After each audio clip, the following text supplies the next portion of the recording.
Bueno, pues para continuar ahora con la parte, digamos, más técnica, más médica, más neurológica y más genética y psicológica, etcétera, ya empezar un poquito con la parte más científica de la jornada, voy a presentaros a los dos siguientes ponentes, que son dos compañeros que tienen una amplia experiencia en la neurología y en la genética y en la dimorfología en general, y trabajan desde hace muchos años en todo este ambiente. Y yo creo que lo fundamental en este caso, además de que nos van a dar dos charlas muy científicamente muy bien estructuradas y muy pedagógicas, es que después aprovechemos a preguntarles sobre su experiencia real, sobre su experiencia clínica en el día a día, que yo creo que son los aspectos también que tenemos que tener muy en cuenta, ¿no?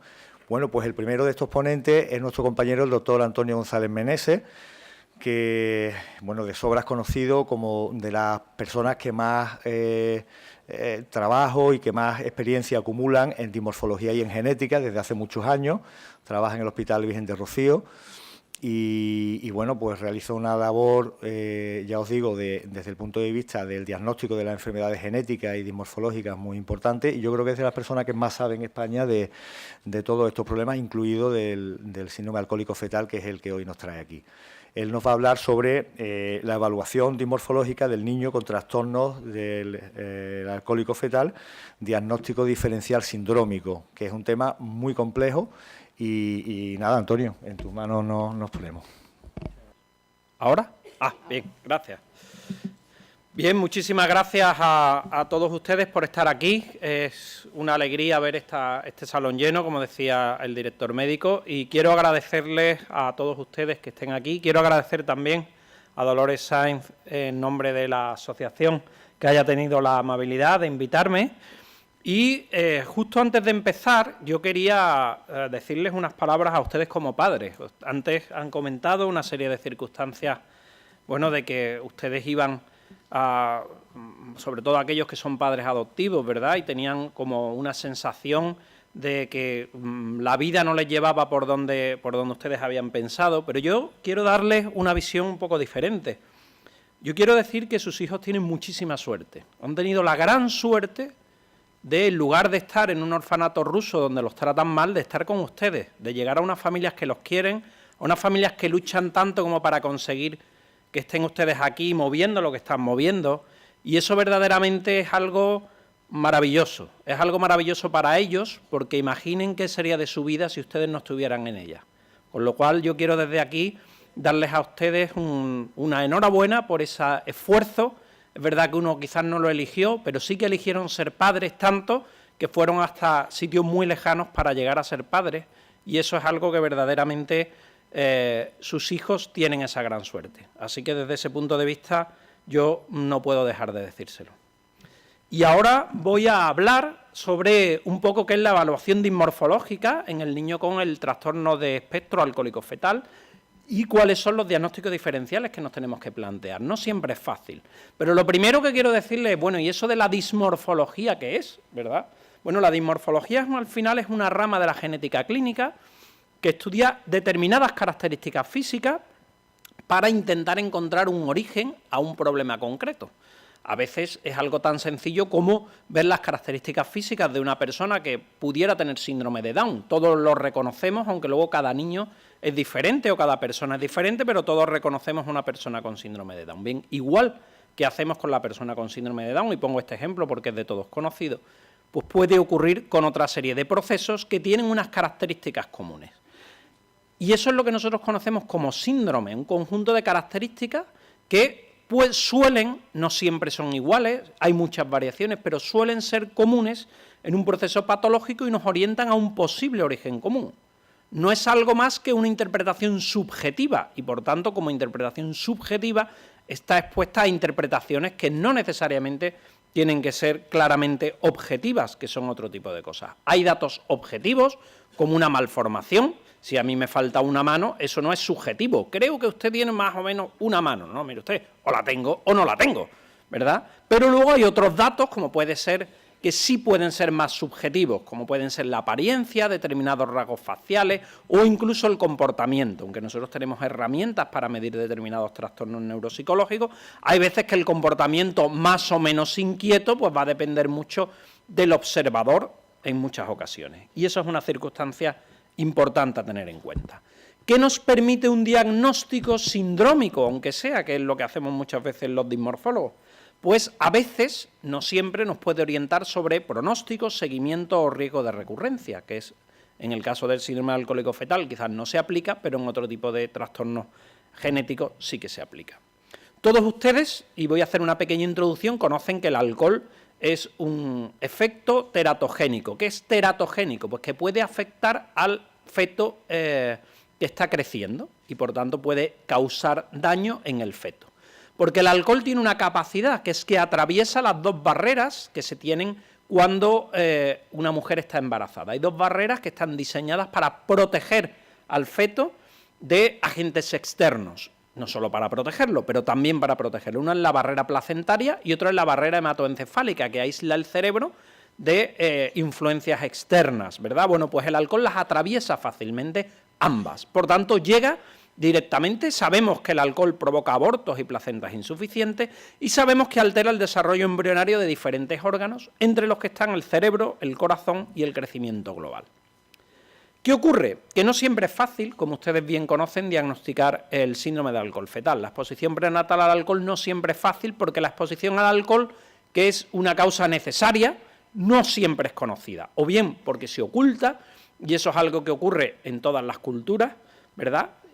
O bien se considera normal. Hay un dicho que dice, ¿qué es ser alcohólico? Dice, bueno, aquel que bebe más que su médico, ¿verdad? Pues dice, porque dependiendo de lo que uno considere y en según qué cultura, se puede considerar que alguien bebe más o bebe menos. Hay una gran ocultación del alcoholismo femenino, desde un punto de vista cultural, sobre todo en los países del Mediterráneo, y luego existen, y ustedes son testigos en primera línea, pues una gran exposición en determinadas zonas donde el alcoholismo es muy importante, donde hay algunos estudios que indican que hasta en el 40% de niños acogidos en orfanatos o en orfelinatos de determinados países, pues puede haber signos o datos clínicos que orientan a que esos niños han estado expuestos al alcohol prenatalmente hasta en el 40% de los casos.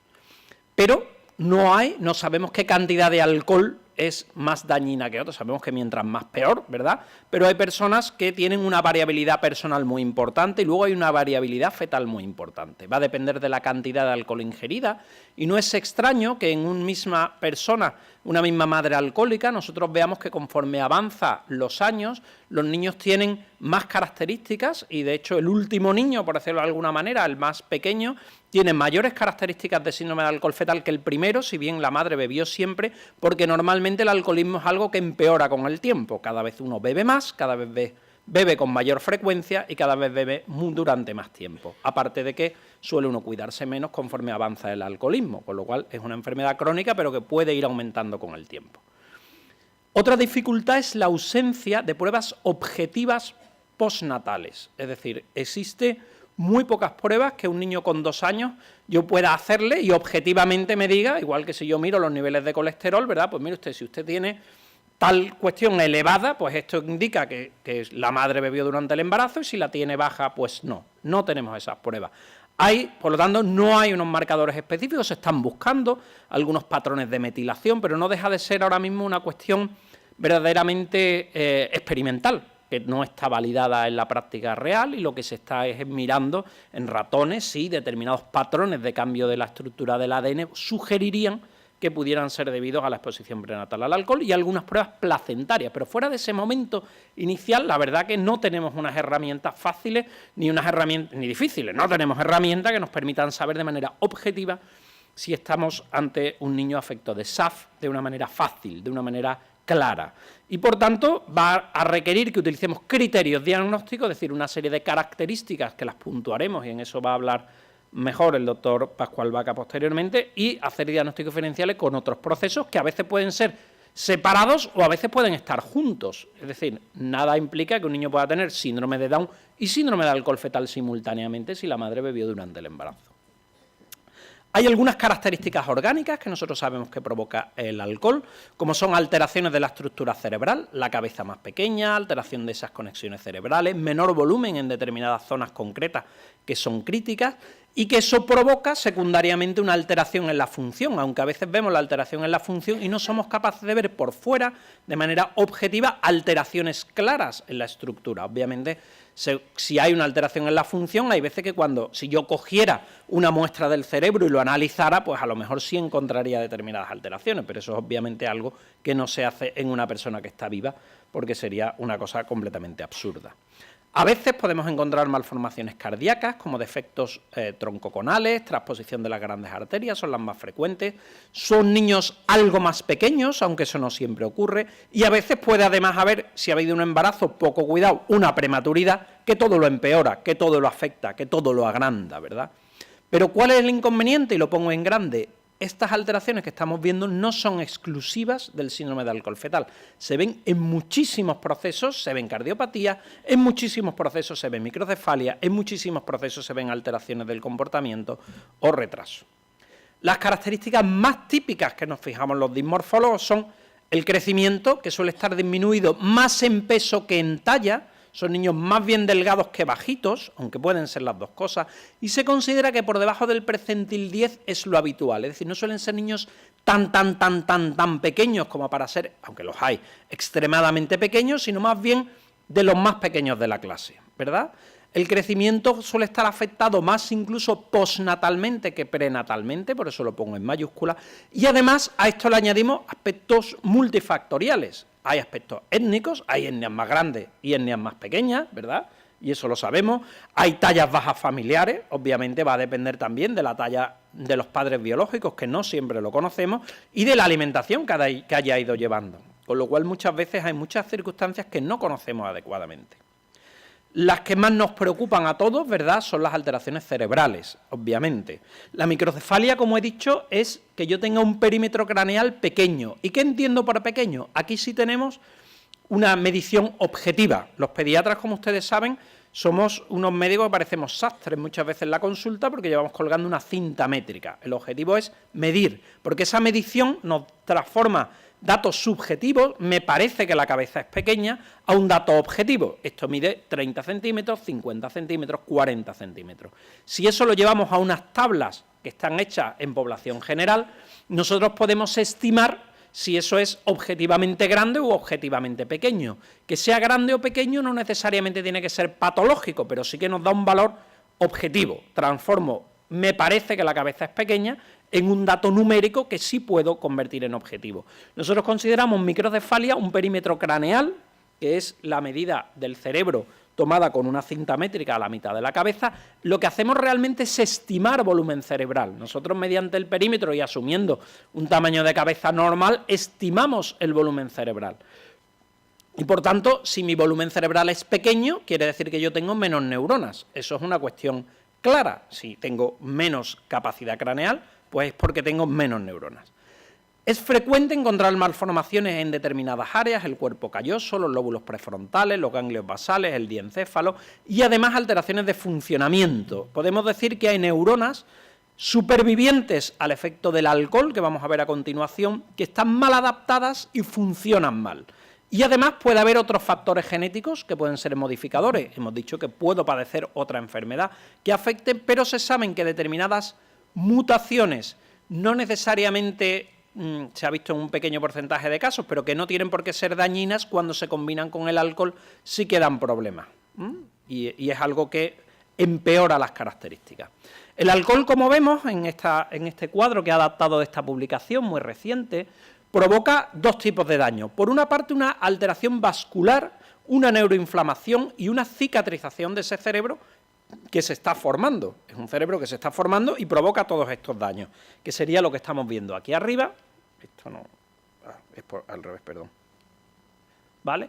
Pero por otra parte, hay una alteración en los receptores neuronales, fundamentalmente GABA, que liberan estas sustancias que provocan, por una parte, directamente muerte celular, es decir, le dicen a la célula, tú que acabas de nacer, muérete, porque no debes continuar, y además provoca un cambio en la plasticidad neuronal que a la vez provoca un cambio en la conexión cerebral que a la vez puede provocar a su vez muerte celular.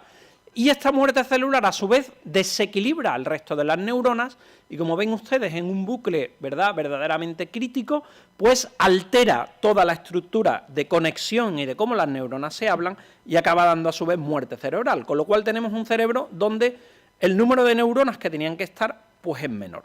Esto depende de todos estos factores que hemos visto antes: cantidad de alcohol, susceptibilidad personal de la madre y del niño. Luego hay características que vemos no en todos los niños con síndrome de alcohol fetal. Esto está tomado de una publicación del doctor Miguel del Campo, gran amigo y experto, ahora mismo está en San Diego, ha estado muchos años en Madrid y en Barcelona, experto en este proceso, donde bueno, pues se describió por primera vez con el jefe de la unidad de San Diego de genética, el doctor Kenneth Jones, y básicamente vemos determinadas características, como ven son muy variables, dependen de las etnias, ¿verdad? Eso va a variar mucho, no es lo mismo ver determinadas características que básicamente son la cabeza más pequeña, los párpados un poco caídos, que a veces esto se llama ptosis, pero que es los párpados caídos, que esto es algo que vemos más en unos niños que en otros, y luego unas fisuras palpebrales, es decir, un tamaño de la apertura del ojo algo más pequeño, ¿verdad? En algunos casos es más llamativo y otras menos, un labio superior fino y un filtro nasal, que es esta estructura de aquí, también fino. Esto va a variar dependiendo de, ya digo, la etnia. En este caso no es lo mismo un chiquillo de etnia de raza negra, donde suelen tener los labios más gruesos, que un chiquillo de raza blanca o de raza caucásica, que suelen tener los más finos. Y eso es algo que hay que tener en cuenta y no siempre es fácil, sobre todo en aquellos países, como nos pasa a nosotros, donde no solemos tratar más que gente de la misma etnia, mediterránea, caucásica, no siempre es fácil. El alcohol provoca a nivel embriológico diferencias. Aquí vemos la diferencia entre un ratón afecto de alcohol fetal y otro que no, y vemos que hay diferencias en cómo estas estructuras se colocan. Y también podemos ver algunas alteraciones en las manos, como estos dedos que no están totalmente estirados, o incluso en los pliegues palmares. Aquí vemos también este dedo que está como contraído, pero esto no son cuestiones totalmente específicas, las vemos con mayor frecuencia, aquí las tenemos enumeradas, aunque sea en inglés, ¿verdad? La cabeza algo más pequeña, que varía en función del número de serie, del 60 al 100%, casi la mitad pues son más bien pequeños de talla, más de la mitad son pequeños de peso. En fin, vamos viendo que estas son las más importantes, pero tenemos un montón de características, ¿verdad?, que pueden verse en unos niños sí y en otros no, y que nos pueden ayudar, pero que, como vamos a ver y hemos dicho, no siempre son específicas, y hay que verlas totalmente en su conjunto y ponerlas claras. Cuando nosotros tenemos estos criterios físicos, que los más frecuentes son estos tres: talla y peso disminuido, rasgos faciales característicos considerando estas tres cuestiones, fisuras palpebrales pequeñas, labio superior fino, filtrum nasal plano y microcefalia o alteraciones cerebrales, pues hablamos de síndrome de alcohol fetal. Pero hay muchos niños expuestos al alcohol prenatalmente que no tienen estos criterios de manera clara, o a veces ni siquiera los tienen algunos criterios neurocognitivos, y por eso se habla de espectro o de trastorno, que son cuestiones mucho más amplias. Yo, como dismorfólogo, me voy a centrar fundamentalmente, y ese es el objetivo de la charla que se me ha pedido, en los trastornos físicos, en las alteraciones físicas, que ya digo, no siempre están presentes. Si están presentes nos ayudan, pero no siempre que vemos determinadas características son debidas al alcohol fetal, y eso tenemos que tenerlo en cuenta. No son exclusivas. Nosotros, como hemos dicho, podemos ver estas alteraciones en otros procesos. Aquí vemos un niño con una delección cromosómica, publicado en Lancet en 2007, una delección del cromosoma 22, bueno, que puede cumplir unos criterios que nos puede parecer que se parecen mucho a un niño con síndrome de alcohol fetal, y no lo tiene, tiene otra cosa. Por lo tanto, hay características que no son exclusivas. Por eso nosotros nos vamos a basar en puntuaciones para sospechar, y a determinados rasgos le daremos más puntos y a determinados rasgos le daremos menos puntos cuando tenemos dudas al respecto. Pero es que hay alteraciones muy similares que no son debidas al alcohol. Por ejemplo, la exposición prenatal al pegamento, al tolueno, y cuando hablo al pegamento no refiero que uno utilice un poquito de pegamento y medio cuando está embarazada para soldar una cosa, sino que hay personas que son adictas al pegamento. Normalmente aquellas personas que son adictas al pegamento también suelen ser adictas al alcohol y otras muchas cosas. Bueno, pues el pegamento le pasa lo mismo. El tolueno, que es el disolvente del pegamento, atraviesa la barrera hematoencefálica, atraviesa la barrera placentaria y da un cuadro calcado al síndrome de alcohol fetal en muchos casos. De hecho, su acción es muy parecida. También como el valproico. El valproico es un anticonvulsivante que nosotros utilizamos con muchísima frecuencia en niños, pero que desde hace muchísimo tiempo se sabe que en embarazadas provoca daños en el feto. Ahora eso ha resurgido porque parece que es que, bueno, alguien se ha leído el prospecto en Francia, ¿verdad?, del valproico, pero que lleva diciendo que este eratógeno desde los años 90, vamos, que no es que sea una sorpresa, ¿no? Y ahora de pronto, uy, el valproico es muy malo en el embarazo. Eso está puesto en ficha técnica desde los años 90, pero efectivamente siempre es bueno recordarlo, ¿verdad? Pues el valproico da también un problema muy parecido al espectro del alcohol fetal, y una mujer embarazada que esté tomando un antiepiléptico y de pronto se da cuenta que está embarazada con 5 meses, nos sorprende, pero ocurre, pues tiene un problema o puede tenerlo, y hay que tener eso en cuenta. Pero también hay alteraciones cromosómicas, como digo, el 22q11, y una serie de síndromes que a veces tenemos que hacer el diagnóstico diferencial. Aquí les pongo algunos casos: el síndrome de Cornelia de Lange, que tiene también la tosis, tiene el filtrum fino y el labio superior también fino.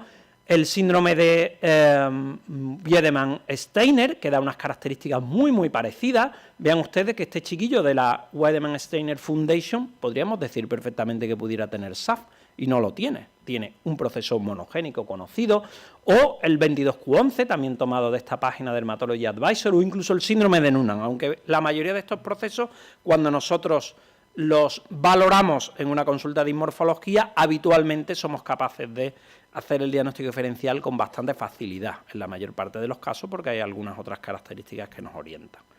Por lo tanto, y ya voy terminando, los rasgos físicos son útiles porque nos permiten en muchas ocasiones sospechar el SAF. Es más fácil sospecharlo cuando esto se acompaña, y estos rasgos físicos hay que verlo en una adecuada historia clínica. Es decir, por sí solos los rasgos físicos nos pueden ayudar, pero no necesariamente. Nosotros tenemos que ponerlo en un contexto.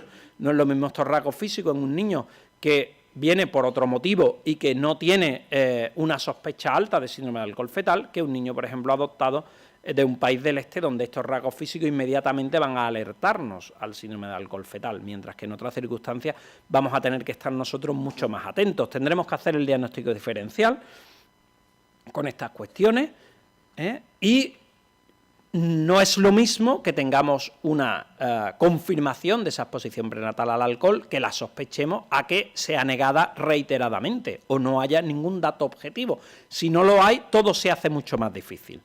Hay veces que estos rasgos nos ayudan a no hacer más cosas. Tenemos el diagnóstico, lo tenemos claro, sabemos dónde estamos. A veces tenemos dudas y podemos echar mano de algunas pruebas adicionales. No hay ninguna guía clara de cuándo tenemos que usar una cosa o cuándo tenemos que usar otra. Y de hecho hay revisiones relativamente interesantes sobre determinadas pruebas que se pueden hacer en niños con sospecha de SAF, que verdaderamente aportan poca información desde mi punto de vista, pero que a veces nos dicen algunas cosas. Hay un estudio relativamente reciente que se hizo resonancia en niños con SAF y electroencefalograma en niños con SAF, es del mismo autor, son 2 artículos consecutivos, y bueno, se vio que había una mayor afectación en el cuerpo calloso, que es más pequeño, y que el vermicerebeloso, que es la estructura intermedia que separa los 2 hemisferios del cerebelo, pues también es más pequeño. Sin embargo, tampoco se vio una correlación directa con eso y cómo le iba al niño, con lo cual, verdaderamente, desde este punto de vista, es más una cuestión académica que una cuestión práctica en muchísimas ocasiones.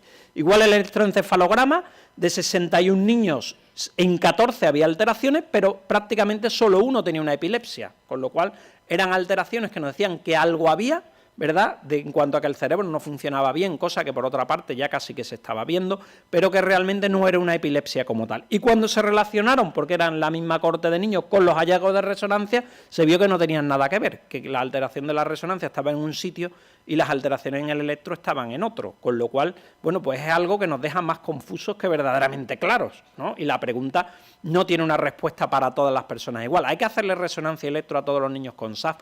Mi respuesta es clara, no necesariamente, desde luego. Habría que ver e individualizar cada caso, cada circunstancia, porque en muchas ocasiones, en la mayoría de ellas, no va a darnos resultados. Igual en el array. El array es una técnica cromosómica que nos permite comparar mi cantidad de ADN con una cantidad de ADN considerada estándar.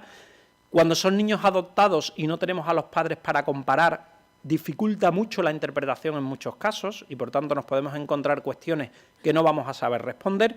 Y se ha encontrado alteraciones en el array, variaciones, no necesariamente patológicas, en el 14% de los niños con SAF, que es más o menos igual que cuando lo aplicamos a cualquier grupo de niños con discapacidad. De hecho, cuando lo aplicamos en niños con discapacidad no SAF, es entre el 14 y el 20%, con lo cual podríamos decir que es hasta más bajo, es decir, no suelen ser niños que traigan un trastorno cromosómico habitualmente. Si bien ya digo que haya una variación en el array, no necesariamente tiene que decirnos que es una alteración cromosómica, sino hay variaciones en el array que no son patológicas y no siempre es fácil identificarlas, es fácil saberlo si no tenemos claro cuál es el array de los padres, pero cabría la posibilidad de que los padres también lo tuvieran, sobre todo en el caso de niños adoptados de otros países, que a veces pues los padres que también tienen una dificultad cognitiva y un retraso que puede ser debido a esto y además pueden beber. Una cosa no excluye a la otra. Y por tanto, para terminar, resaltar algo que ustedes ya saben, que el alcohol es enormemente dañino durante la gestación, no hay cantidad segura de alcohol y por tanto tiene que ser 0 la cantidad de alcohol que uno habitualmente debe beber, que el alcohol provoca alteraciones físicas que podemos reconocer postnatalmente, que a veces estos rasgos, si bien no son precisos en todos los casos, pueden ayudarnos, y que los estudios complementarios, estos que hemos hablado, no siempre son necesarios para determinar este alcance, pero a veces sí pueden ayudarnos. Y yo quiero dejarles con esta fotografía con mi amigo Miguel del Campo, que es el autor de un gran experto en, que además me ha dado permiso siempre que no le salga la barriga, ¿verdad? Dice, si no sale la barriga te doy permiso, lo cual es absurdo porque es una persona muy delgada, con lo cual pues simplemente les dejo para bueno, posteriormente, después de la charla del doctor Pascual Vaca, pues responder a las preguntas que ustedes tengan. Muchas gracias.